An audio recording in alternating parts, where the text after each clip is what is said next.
you doing? EnsaneGamer here, back with another video. I hope everyone's having a great day. Hope everyone had a great weekend. Getting ready to get back to work tomorrow. But, it is what it is. So, today I want to do a little nostalgia kind of thing. PlayStation 3 nostalgia. Now, I know that you've been doing a lot of PS3 stuff lately, and that's only because of PlayStation's decision to close down the store. Now, I know technically it's still open right now, but they're slowly pulling the plug on it. I think they're going by different regions, and if I'm not wrong or mistaken, and put it in the comments if I am, but next year around the same time, the store will be completely closed on the Vita too, I think. But all right, real talk. If you grew up with a PS3, you know that this console is different than the other ones. It was the era when PlayStation really found its identity. PlayStation 1, I think they did that just because Nintendo screwed them over on this thing. Then they put out the thing, they made a hit. PlayStation 2, they got all the support because the first one was such a huge hit. So PlayStation 2 dominated. It's still the best one ever. But number 3, I think it was they were really trying to find themselves. And you remember back when Sony almost shut down the PS3 store before they kind of backed up because of the community backlash. As I said before, the store is still technically alive, but make no mistake, the clock is ticking. I want to go ahead and I want to talk about 5 PS3 exclusives that every PlayStation fan needs to experience or replay while they still can. Now, these aren't just good games, these are titles that define an entire era of gaming. So, let's get to it. So, I guess I'm going to have to start with God of War 3. This was Kratos' final act in the original trilogy. Pushing aside Chains of Olympus, Ascension, Ghost of Sparta.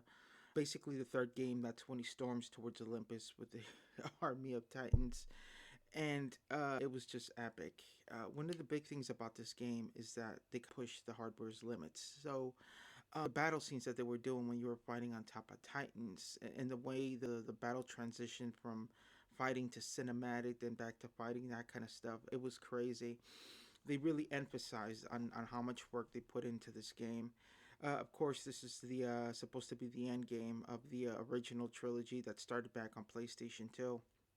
God of War 1, God of War 2, which, by the way, is my favorite. But God of War 3 was huge, big.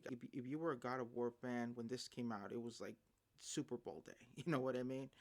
So the skill of this game was insane, and the way they built it was brilliant. What made this game stand out wasn't just the violence.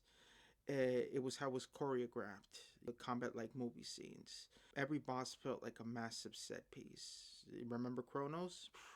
Wow. This is the game that pretty much perfected the whole cinematic finisher style that action games have been copying ever since. So, you can actually grab a remastered version of this on your PS4 and PS5 today, but playing it where it all started on native hardware, PS3, hits a completely different level of nostalgia. I'll tell you that much. Now, for the second game, I think that some people may argue, but this might be the most influential game on my list. Uncharted 2, Honor Among Thieves. This game, I don't know if you guys have played Uncharted 1, but I did. And this game was a huge upgrade. Naughty Dog basically invented the modern cinematic action adventure genre with this game. You're playing Nathan Drake.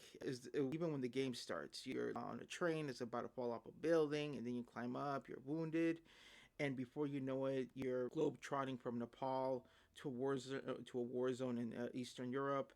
And the train level sequence, it still referenced today as one of the greatest set pieces in gaming history. Here's the thing. Before this game, and I had to do my research on this, before this game, cinematic and gameplay didn't always mix well. Uncharted 2 proved you could have a blockbuster movie placing in solid gameplay in the exact same package. I think this is one of the reasons that we got The Last of Us a few years later after this. Every prestige action game since, you got your Tomb Raider reboots, the new God of War games, all of that stuff, they all owe something to Naughty Dog because of this game. Which brings me to the third game, Killzone 2. So let's start shooters with Killzone 2. So this was Sony's big swing at building their own flagship shooter franchise to take on, well, Halo, Gears of War. Basically, they wanted to have their own shooters, and why wouldn't they? You know what I mean? Xbox had them. We should have our own. And visually, this game was unreal for 2009. People were pretty much asking, is this really running on a PS3? The dynamic lighting, the atmospheric smoke, the destruction, the grid of the Hellgas war zones. It was a huge technical showcase. And what really sets apart was the feel from the first game. Movement was deliberately heavy and punchy and pushing back against the fast twitch style everyone used to get from Call of Duty. And while the official multiplayer servers are long gone today, the single player campaign remains an absolute masterclass. So, in gritty sci fi shooters design, and of course, sadly, is completely trapped on the PlayStation 3. You can only play this on the PS3. So, you should play it. Great game, by the way. Now, my fourth game is a game that I thoroughly enjoyed. The first one was good, but out of all three of them, I think the second was my favorite, and that is Resistance 2. So, sliding into shooter number Resistance 2 is a video game made by Insomniac.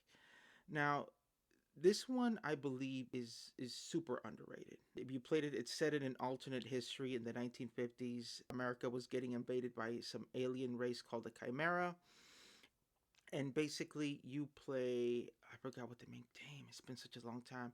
I forgot what the main character's name was, but basically in this game you're fighting the Chimera, and I think you're infected. And in the second game of Resistance 2, you try to do as much damage as you can to them who are infected before the infection completely spreads, right? Back in its heyday, it pushed the envelope with maybe, I think it was a 60 player online battles of 8 player co op campaign. I think it was 8 player. I think the most I played was about 3 or 4. But I used to love co op. I used to like playing with my cousins or with my friends and being in the same game, going around shooting. It was. I wish they would bring it back. I'm back in it. It was great. I love co op campaigns.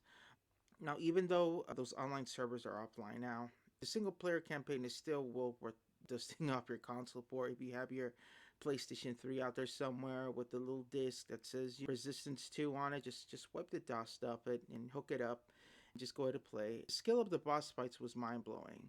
The Leviathan encounter alone in Chicago was one of those, wait, we're actually fighting this thing? Moments that stayed with gamers forever. It was just crazy. The way, especially the cinematic, when you see some of these, we have to fight this thing. It was crazy. Seriously, I know Insomniac is mostly known for Ratchet and Clank, and also known for their Marvel games, but I think they could seriously deliver in a apocalyptic action game too, and that's what we see with Resistance too. And I guess I'm gonna have to close things out with something totally different. A game that we pretty much bought. I'm pretty sure it was just because of nostalgia, and that's Twisted Metal, the 2012 reboot. I think this is just pure nostalgia in the best way. Sony brought back David Chaffee, the original co-creator, to revive this game. It was from the PS1 era. If you're from that era and you remember Twisted Metal 2, I think Twisted Metal 2 was my favorite one back then. I think Twisted Metal 2 was my favorite. And arm ice cream trucks, chainsaws, dark humor, and a really weird unhinged story mode.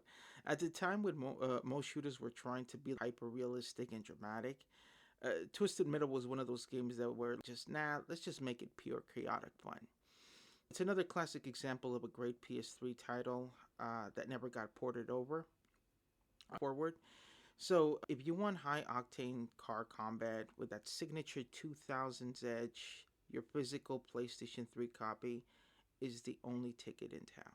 So that's the list, guys. God of War 3, Uncharted 2, Killzone 2, Resistance 2, and Twisted Metal.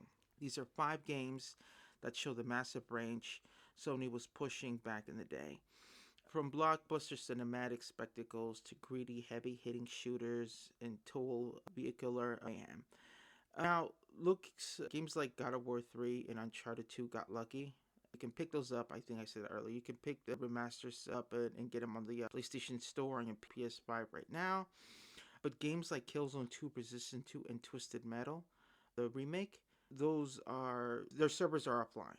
They're done. The only thing you could probably do right now is just play the storyline. And unless Sony decides to give us proper ports, they're completely locked to physical PlayStation 3 discs and original hardware. So if you still got a PS3 sitting in a closet or plugged into your TV, dust up that DualShock 3. These games built the foundation for everything PlayStation is doing today.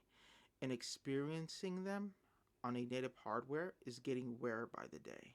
Alright, so that's it for today, guys. Drop a comment below and let me know which PlayStation 3 exclusive you think deserves a modern PS5 remaster the most. Drop a like. Please don't forget to subscribe to EnsaneGamer to get more gaming media and videos. Please take care, and as always, EnsaneGamer out.